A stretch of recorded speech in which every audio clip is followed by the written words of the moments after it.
Vamos a hablar ahora de la semiología del sistema respiratorio. Los pacientes con enfermedades pulmonares pueden consultar tanto por síntomas del aparato respiratorio como la tos, la disnea, expectoración, hemoptisis, el dolor torácico o por signos y síntomas generales como la fiebre, astenia, anorexia o pérdida de peso. Estos signos y síntomas constituyen un indicio o sospecha de la existencia de una patología respiratoria.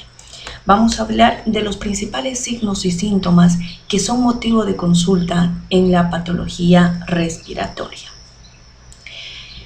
Uno de los principales motivos de consulta es la disnea. Etimológicamente, esta palabra significa respiración difícil. La disnea es una sensación molesta y desagradable de dificultad o incapacidad física de mantener una función respiratoria correcta, o simplemente la percepción de una función de la cual normalmente no es o no se toma conciencia.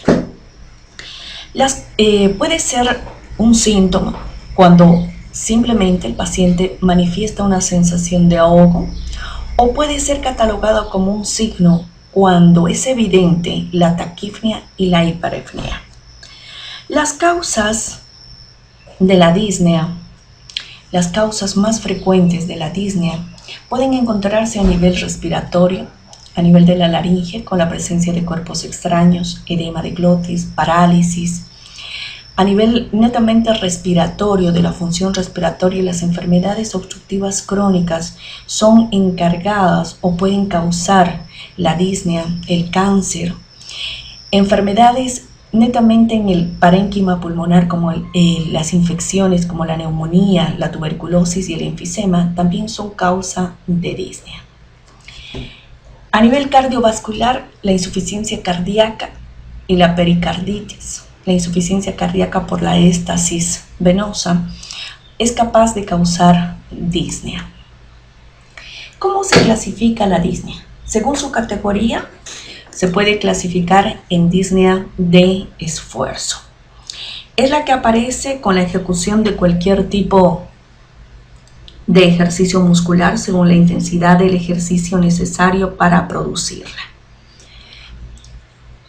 La disnea de reposo, o también conocida como disnea permanente, es la que se presenta aun cuando el paciente se encuentra en decúbito dorsal. Si esta obliga al paciente a adoptar una posición sentada, se denomina ortopnea. La disnea paroxística, o también conocida como crisis de disnea, es la que comienza y cesa en general de forma abrupta. Es necesario diferenciar con precisión si la disnea paroxística obedece a causas bronquiales, como el asma bronquial, o a causas cardíacas, como la insuficiencia ventricular izquierda, puesto que la etiopatogenia diferente condiciona un tratamiento farmacológico completamente distinto. Otra forma de clasificar la disnea es la clasificación clínica, la cual clasifica en grados, grado 1, 2, 3 y 4. El grado 1 de la disnea se presenta ante grandes esfuerzos del paciente, que obviamente superan la actividad individual del individuo, como correr, subir escaleras, realizar grandes esfuerzos. Este tipo de disnea es catalogada como una disnea de grandes esfuerzos, que puede ser considerada como fisiológica. El grado 2 ocurre con la ejecución de medianos esfuerzos, tales como caminar a un paso normal, llevar pequeñas cargas, me refiero a equipaje, probablemente bolsas de mercado, que obviamente pueden ocasionar cierta dificultad respiratoria. El grado 3, denominada como disnea de esfuerzos mínimos suele presentarse al vestirse el paciente, al vestirse, al peinarse, al comer, al movilizarse de un cuarto a otro. El paciente empieza a manifestar dificultad respiratoria. Y el grado 4 se presenta durante el reposo. Esa es la clasificación de la disnea. Otro signo que caracteriza la patología respiratoria es la tos. Es un signo inespecífico, aparece en casi todas las enfermedades del aparato respiratorio. Puede definirse como una sucesión de varios movimientos de expiración forzada con glotis cerrada al inicio y luego de un grado de presión abre de forma súbita expulsando el aire contenido en las vías aéreas y los pulmones, lo cual produce ese sonido característico que es la tos.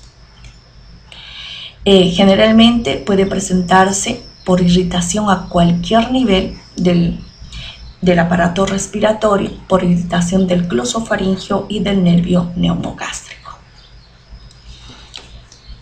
¿Cómo se clasifica la tos? Según las características de la tos, se puede clasificar en la tos ferina o tos quintosa. Este tipo de tos es producida por la coqueluche. Se caracteriza por accesos de tos paroxística a los que se denominó quintas, pues se producían en grupos de 5 o cada 5 horas. Se tratan de expiraciones violentas y explosivas a las que sigue una inspiración intensa, ruidosa, compensatoria a esas expiraciones, provocada por un espasmo de la glotis. Quiero invitarlos a ver este video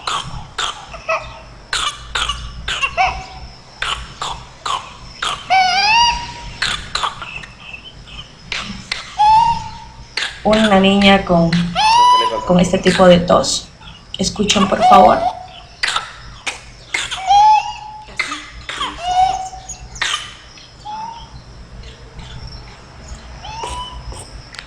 Dá uma crise atrás da outra.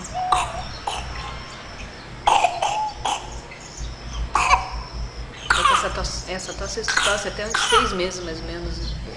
Pode ficar mais. Lo que nosotros hacemos, lo que hace la doctora y la Secretaría de Salud, es atención preventiva. Es lo que se le llama salud comunitaria.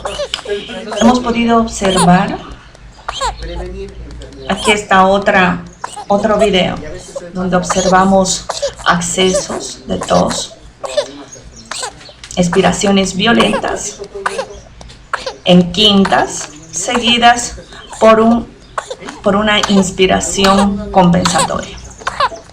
¿Alguna duda de por qué cuando les vayan explicando a sus familiares que nos permitan hacer estos estudios, tomarle las muestras y dejarles el medicamento, porque es importante para ustedes y para sus niños? Y también para sus niños.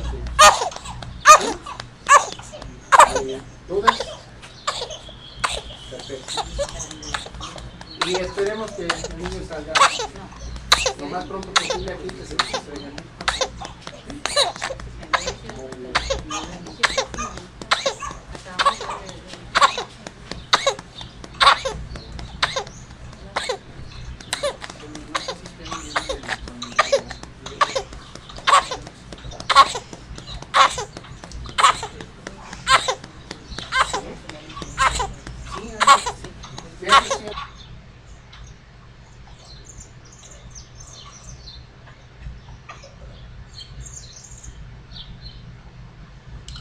Esa era la tos ferina o quintosa.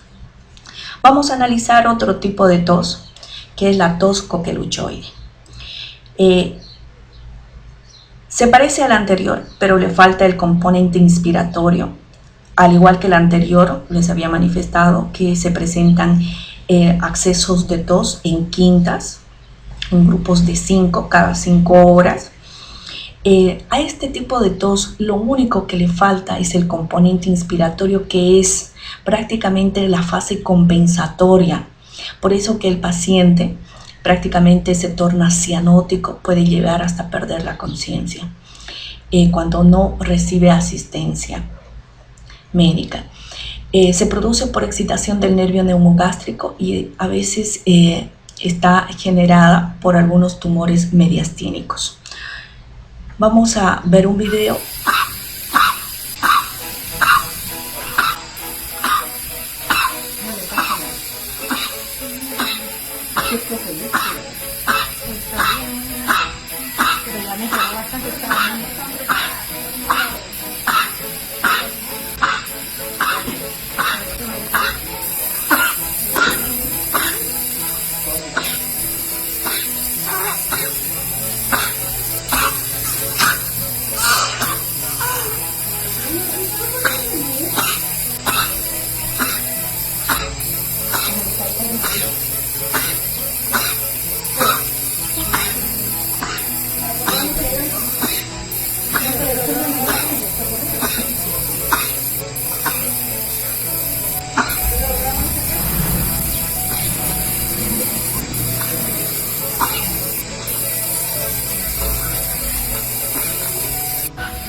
Como ustedes han podido observar, a este tipo de tos coqueluchoide le falta el componente inspiratorio.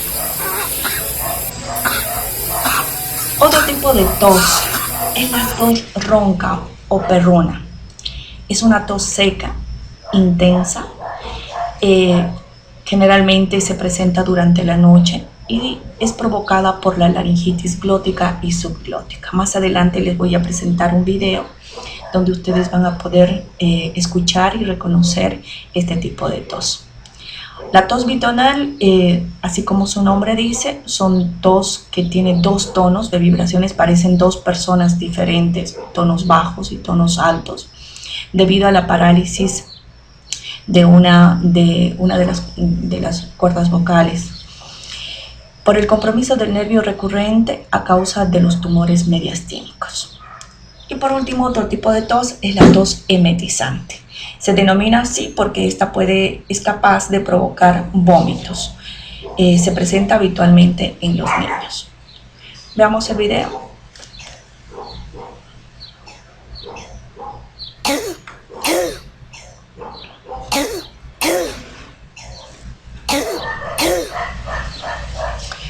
Ese es el sonido de una tos ronca o perruna.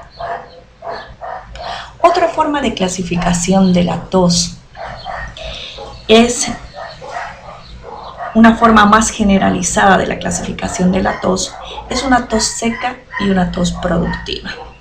La tos seca es cuando la tos se caracteriza por la ausencia o la falta de secreción bronquial, es decir, cuando no acompaña de expectoración. En general obedece a todos los procesos irritativos ubicados desde la laringe hasta la pleura. En cambio, la tos húmeda o productiva se caracteriza por la presencia de hipersecreción bronquial, la presencia de expectoración. Las secreciones pueden ser eliminadas al exterior mediante la tos, por eso se denomina productiva, e indica la presencia de un proceso que generalmente es infeccioso o inflamatorio a nivel del árbol bronquial o del parénquima pulmonar. Otro signo o síntoma que caracteriza a la patología respiratoria es la vómica. La vómica es la expulsión brusca y masiva por la boca de una gran cantidad de pus o líquido a bocanadas con golpes violentos de tos. Generalmente la expulsión de este líquido está precedido a golpes violentos de tos. Se puede presentar en quistes pulmonares o abscesos pulmonares.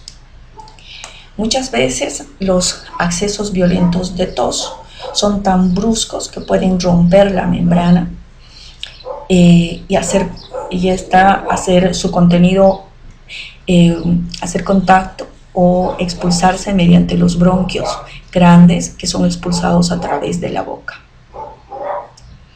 La hemoptisis, otro signo característico de la patología respiratoria que se caracteriza por la expulsión de sangre por la boca proveniente de las vías respiratorias. Se trata de sangre viva, espumosa, que generalmente, para poder diferenciarlo de la hematemesis, se antecede de un calor retroesternal y el paciente empieza a toser y expectorar sangre. Es propia de algunas patologías como la tuberculosis, la neumonía, el cáncer y la bronquitis. La cianosis es otro signo que se presenta en la patología respiratoria. El término de cianosis se designa a la coloración azulada de la piel y de las mucosas que aparecen cuando la hemoglobina reducida a nivel capilar es igual o mayor a 5 gramos por decilitro. La cianosis de causa respiratoria generalmente es de instauración arterial, es generalizada y se ubica dentro del grupo de cianosis central. Otros signos y síntomas que caracterizan a la patología respiratoria son la fiebre, ¿sí?, sobre todo cuando se trata de procesos infecciosos, anorexia, la falta de apetito, astenia, que es la sensación de cansancio del paciente. Bueno, esos son los principales signos y síntomas que caracterizan a la patología respiratoria. Vamos a hablar ahora del examen físico y vamos a comenzar por la inspección. Obviamente se debe realizar de manera ordenada, inicialmente con la inspección somática general del paciente y luego vamos a centrar nuestra atención en el tórax, tanto en reposo, ¿sí?, que es la inspección local estática, y durante los movimientos respiratorios, como es la inspección local dinámica. Vamos a hablar entonces de la inspección somática general,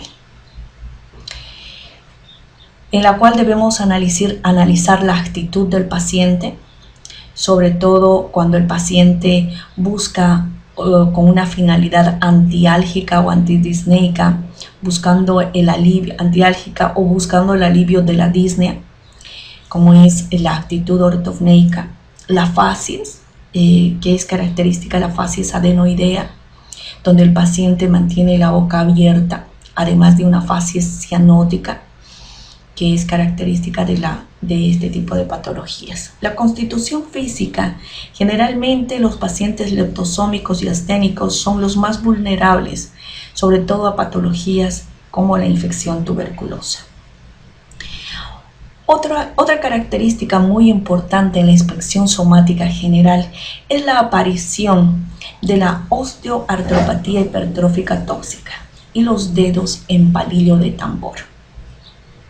Los dedos en palillo de tambor, también conocidos como el nombre de dedos hipocráticos, pueden aparecer aislados o preceder al desarrollo de esta osteoartropatía hipertrófica tóxica.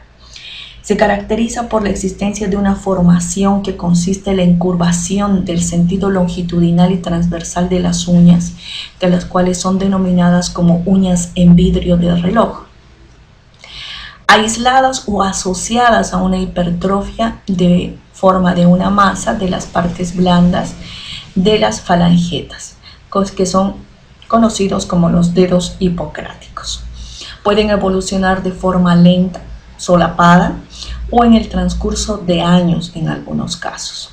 Se presentan en patologías como las neoplasias pulmonares o pleuropulmonares, o cuando hay aneurismas en el callado aórtico, en el tronco brachiocefálico, la subclavia o axilar.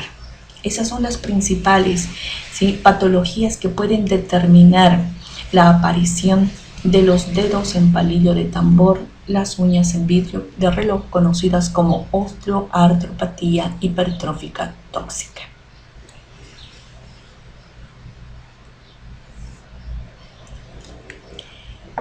En la inspección local estática del tórax, para poder localizar las anteriores del aparato respiratorio, es necesario establecer puntos anatómicos de referencia, para lo cual es necesario estudiar la topografía o recordar la topografía del tórax. A nivel del tórax anterior, la línea que divide al esternón en dos partes iguales recibe el nombre de línea medio-esternal. La línea que divide a la clavícula en dos segmentos es la línea medio-esternal. La línea que se encuentra entre la línea que se encuentra por los bordes, que baja por los bordes lateral externo lateral derecho e izquierdo del esternón, reciben el nombre de línea esternal lateral izquierda y derecha. La línea que se encuentra justo a la mitad entre la línea esternal y la línea medio clavicular recibe el nombre de línea paraesternal, del lado izquierdo y del lado derecho de forma respectiva. Por el tórax posterior, las líneas más importantes son la línea medio vertebral y la línea escapular. Puede clasificarse en línea escapular inferior y la línea de la escápula que atraviesa por medio de la escápula. Las líneas laterales, tenemos la línea medio axilar, la línea axilar anterior y la línea axilar posterior.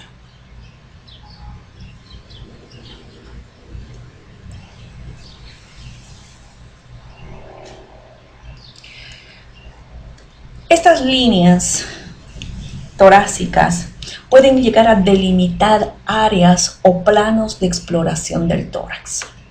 Por la parte posterior tenemos la zona supraespinosa, la zona escapular externa, la zona escapular inferior, el hueco axilar, la zona subaxilar, la fosa supraclavicular, la fosa infraclavicular, la región mamilar y la intercostal.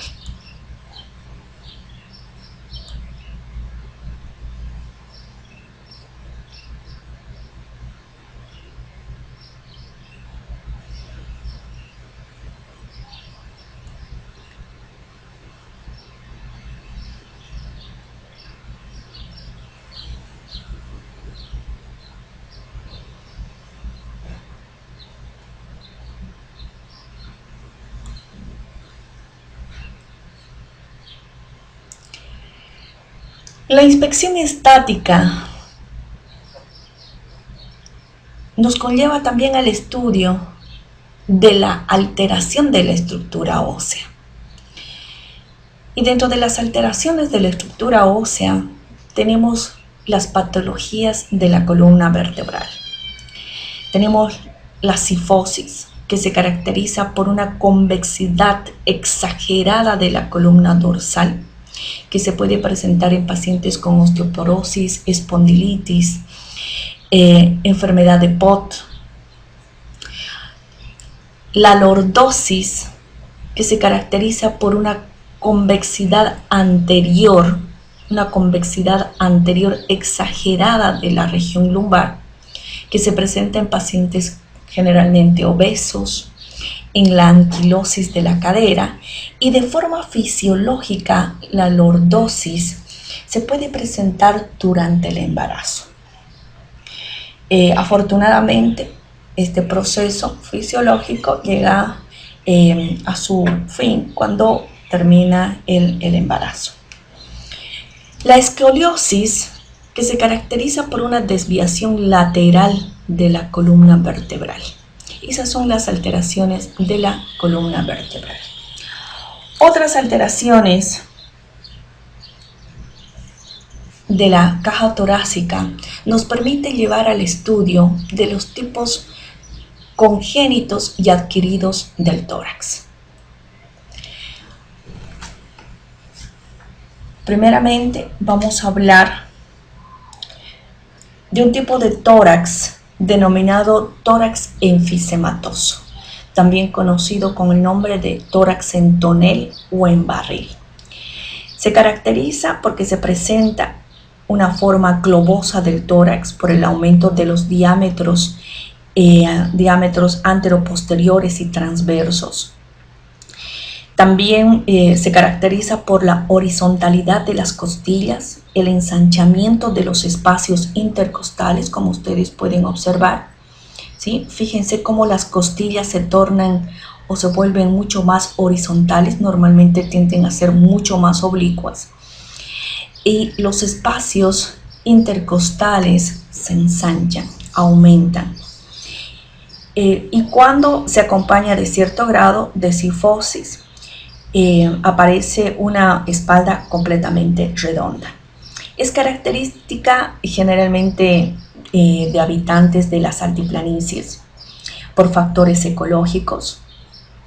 Presentan un tórax voluminoso con grandes pulmones y un amplio fuelle pulmonar, y es necesario diferenciarlo del tórax enfisematoso, que es un tórax hipofuncional de pacientes con enfisema pulmonar.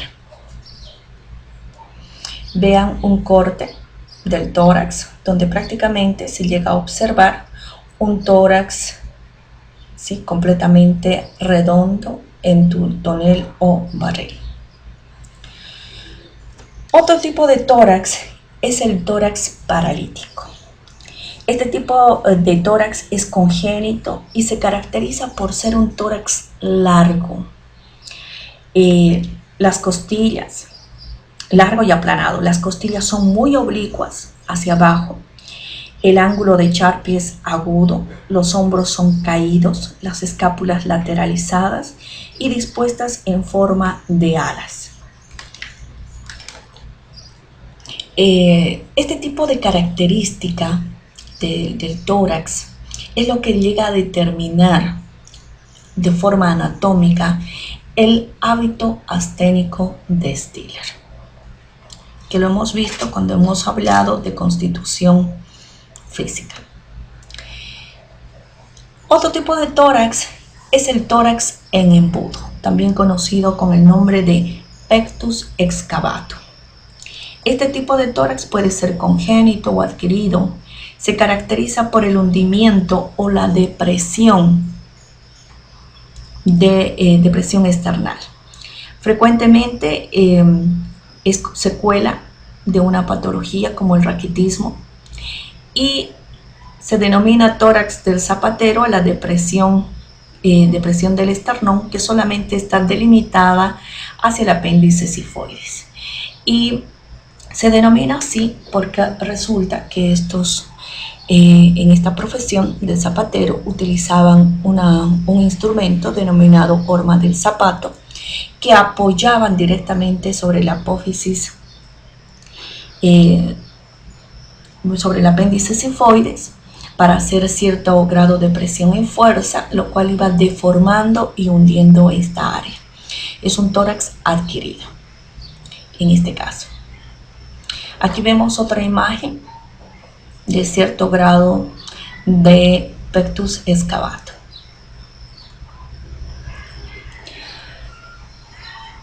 El tórax en quilla o pichón, conocido con el nombre de pectus carinatum, se caracteriza por la protrusión simétrica del esternón, que muestra un saliente angular y mediano, mientras que los costados se continúan con él a la manera de grandes guías que levantan los tegumentos, recordando el armazón de un navío artillero o de un barco artillero.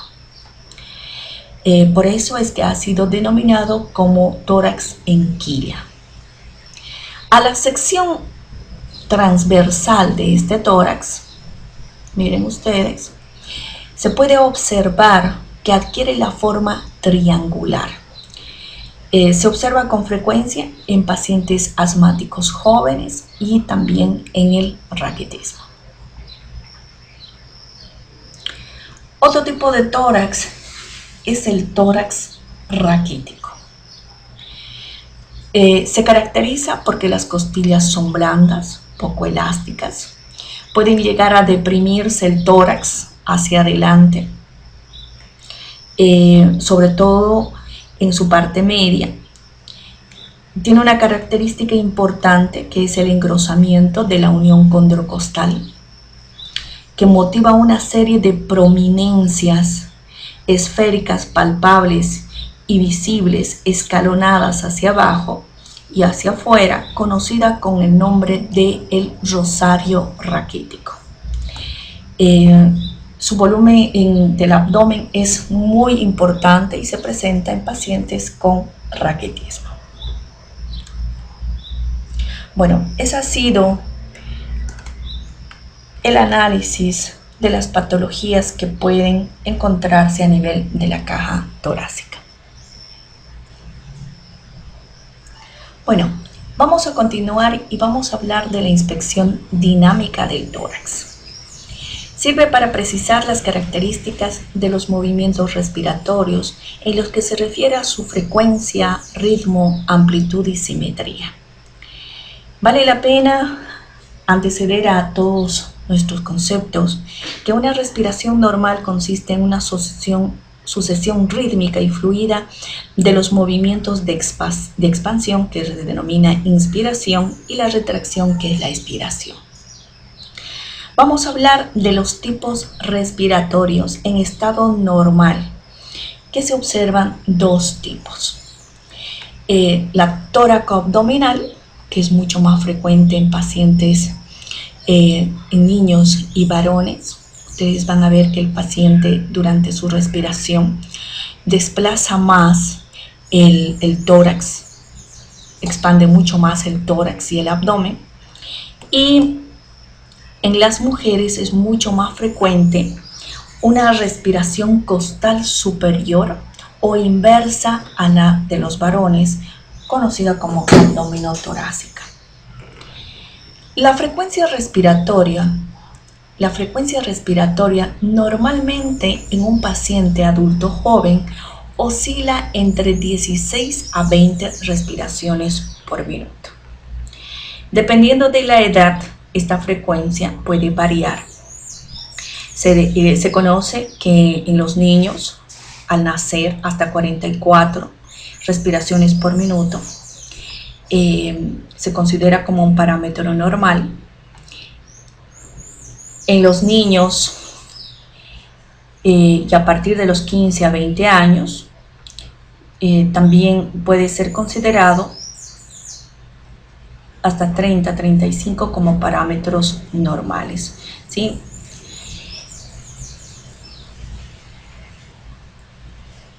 Cuando la frecuencia respiratoria se incrementa por encima de los parámetros normales, este aumento, debido a una necesidad respiratoria incrementando la frecuencia, recibe el nombre de taquipnea. ¿Sí? Se puede presentar en patologías como la anemia o en el ejercicio físico extremo.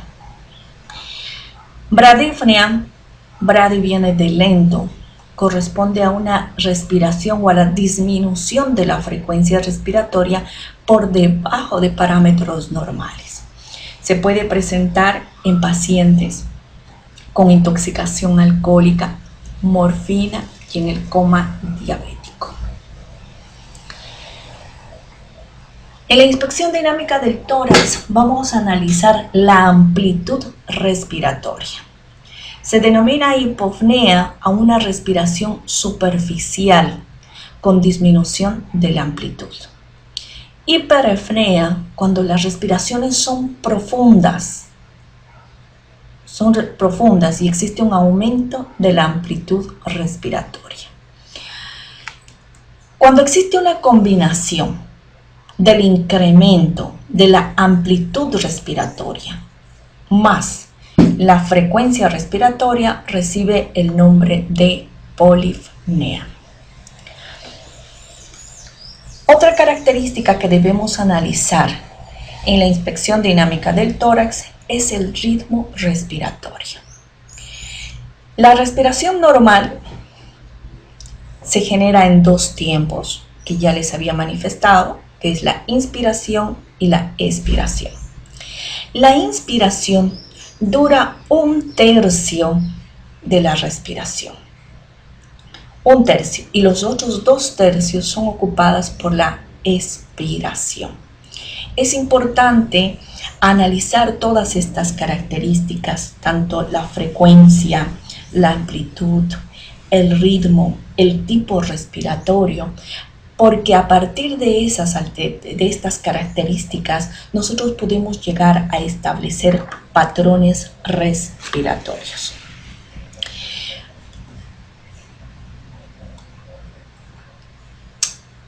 Dentro de los patrones respiratorios más importantes que nos ayudan a determinar alteraciones patológicas, tenemos la respiración de Cheyne-Stokes, también conocida como ciclopnea o ciclopnea. Se trata o se presenta por la hipoexcitabilidad del centro respiratorio. Se caracteriza por periodos de apnea, ¿sí?, que pueden llegar a durar, dependiendo la literatura, de 10 hasta 30 segundos. ¿Sí? De 10 a 30 segundos de un periodo de apnea, seguida por una serie de respiraciones progresivas que aumentan no solamente en amplitud, sino también en frecuencia. Luego empiezan a decrecer de forma gradual hasta nuevamente llegar a un periodo de apnea. Se presenta en pacientes con insuficiencia cardíaca congestiva, hemorragia cerebral y pacientes intoxicados por opiáceos.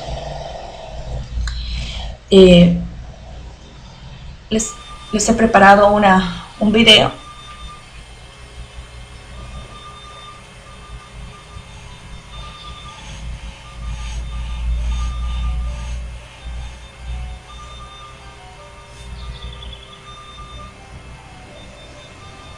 Analicen la característica, vean cómo incrementa frecuencia, amplitud, decrece hasta llegar a un periodo de apnea.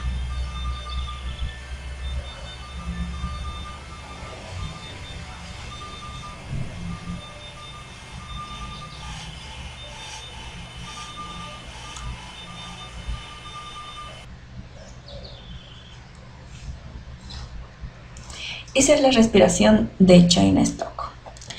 Respiración de Kussmaul. La respiración de Kussmaul consiste en respiraciones grandes, amplias, profundas, ruidosas, seguidas por una pausa breve y posterior una respiración corta, rápida y quejumbrosa, para dar paso a una nueva pausa prolongada.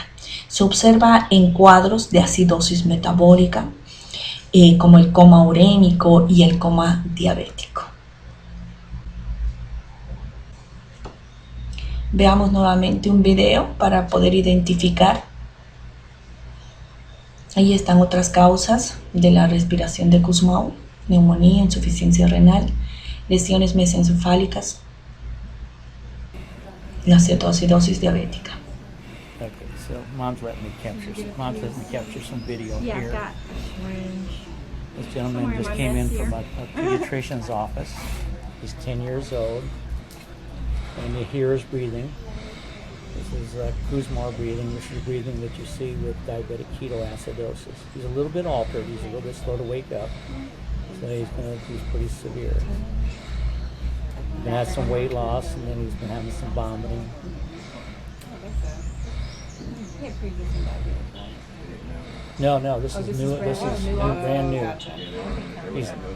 He's had no prior documentation or diagnosis of PKA or diabetes.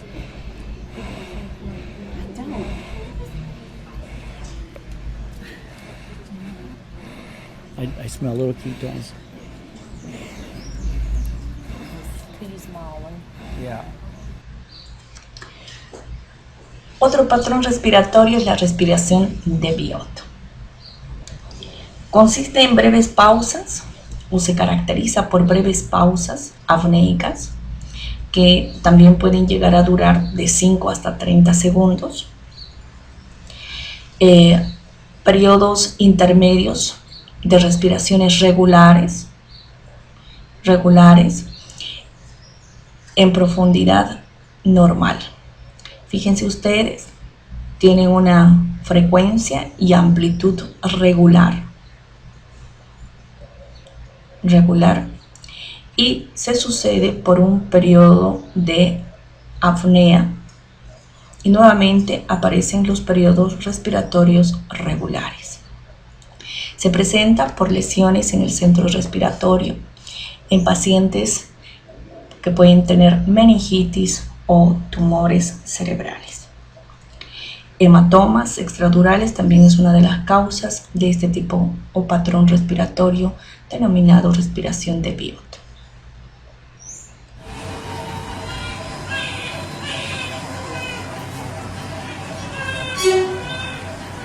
It's very classic.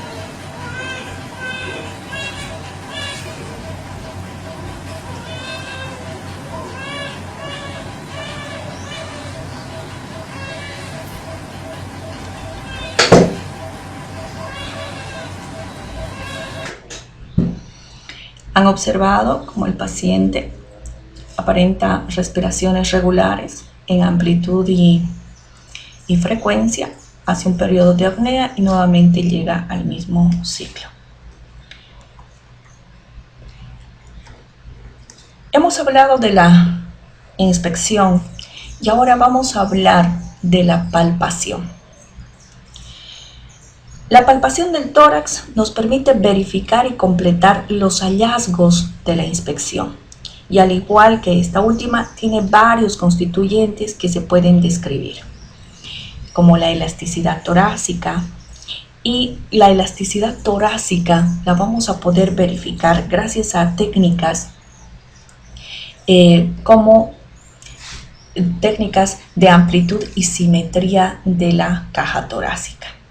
Vamos a hablar de la amplexación, una técnica que nos ayuda a verificar de forma comparativa la expansibilidad torácica.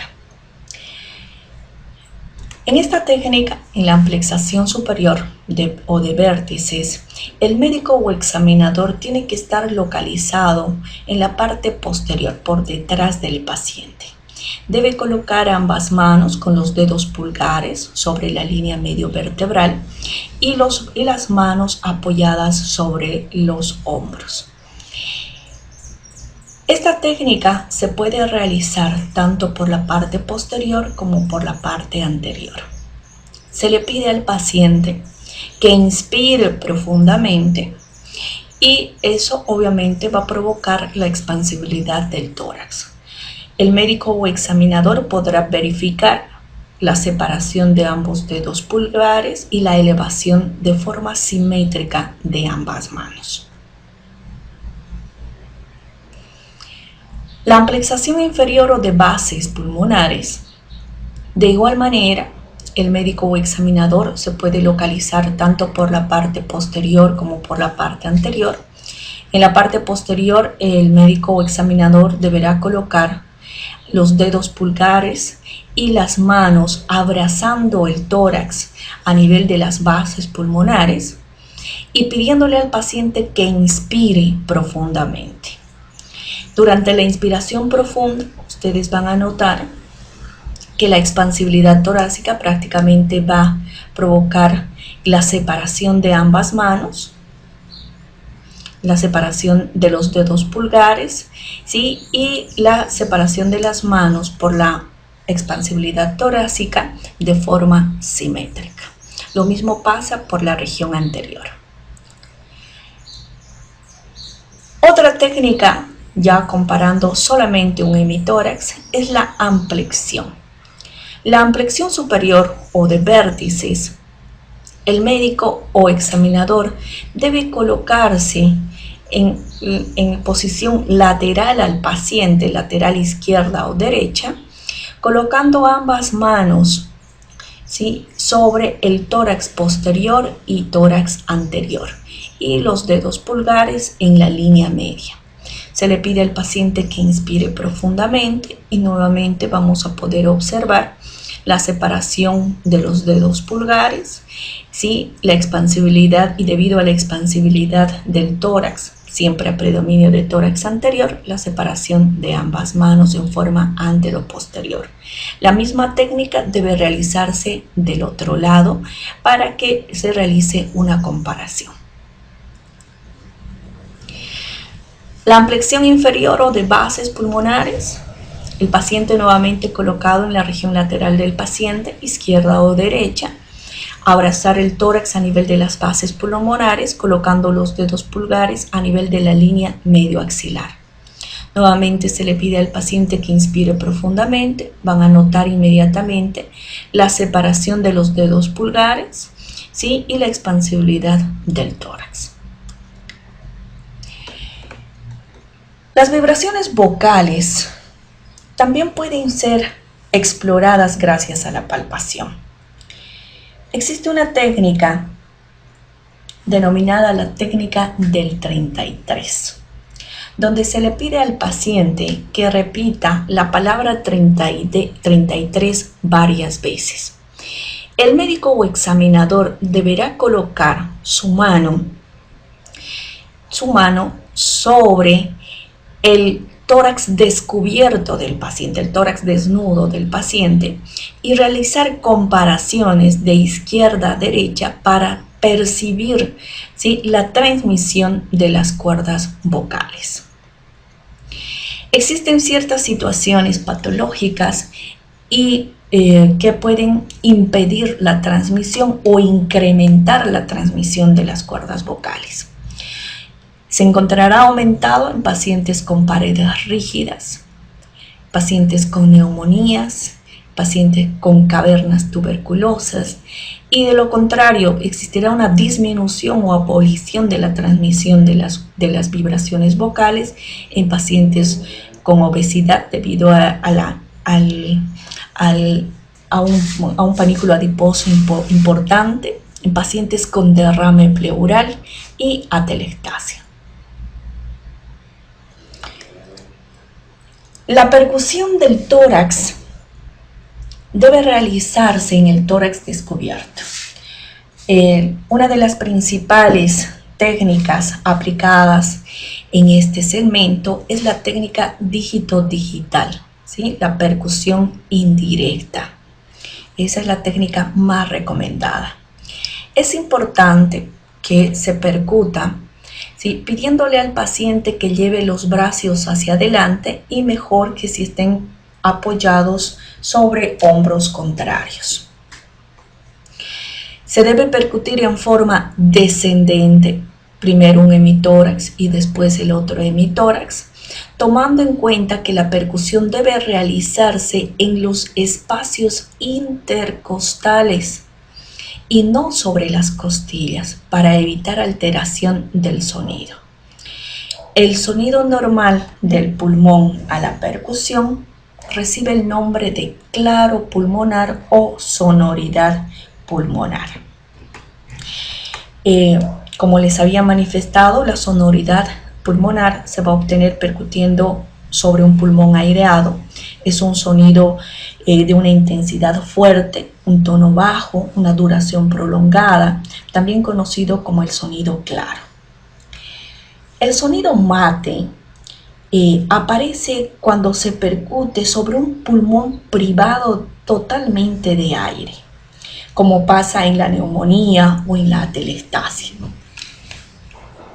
o cuando esté entre la superficie del tórax se interpone líquido, como suele suceder en el derrame pleural. Timpanismo pulmonar normalmente se percibe percutiendo órganos que contienen solamente aire, como el estómago y el intestino. Es un sonido musical de intensidad mayor y de otros tipos de sonido. En el tórax solamente se encuentra en el espacio de Traube, y patológicamente podríamos encontrarlo en el neumotórax.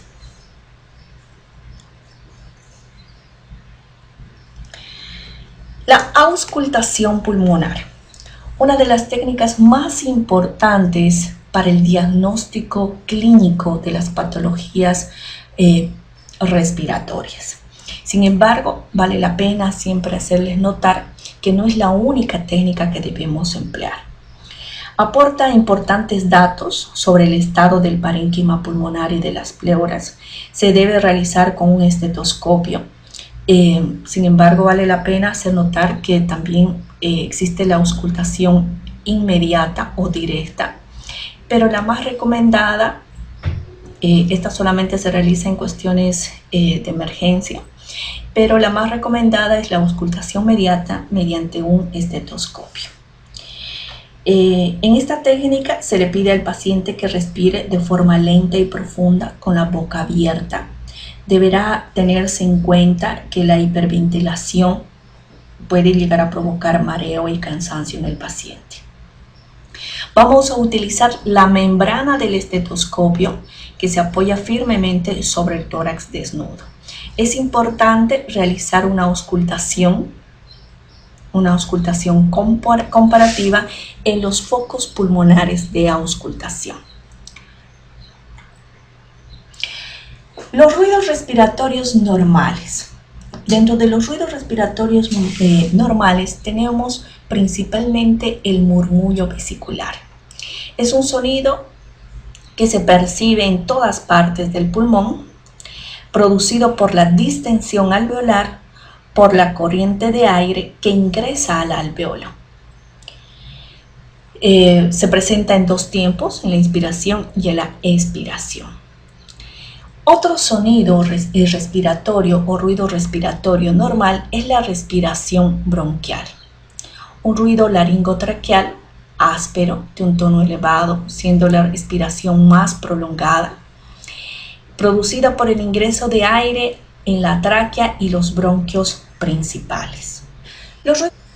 Vamos a hablar ahora de los ruidos respiratorios agregados. Son clasificados como estertores secos y estertores húmedos. Los estertores secos, ¿sí? Dentro de este grupo tenemos al roncus. El roncus es un ruido respiratorio originado en los bronquios gruesos. Puede presentarse en la inspiración y expiración o en ambas fases respiratorias. Se caracteriza por tener un tono grave, semejante al ronquido producido al dormir.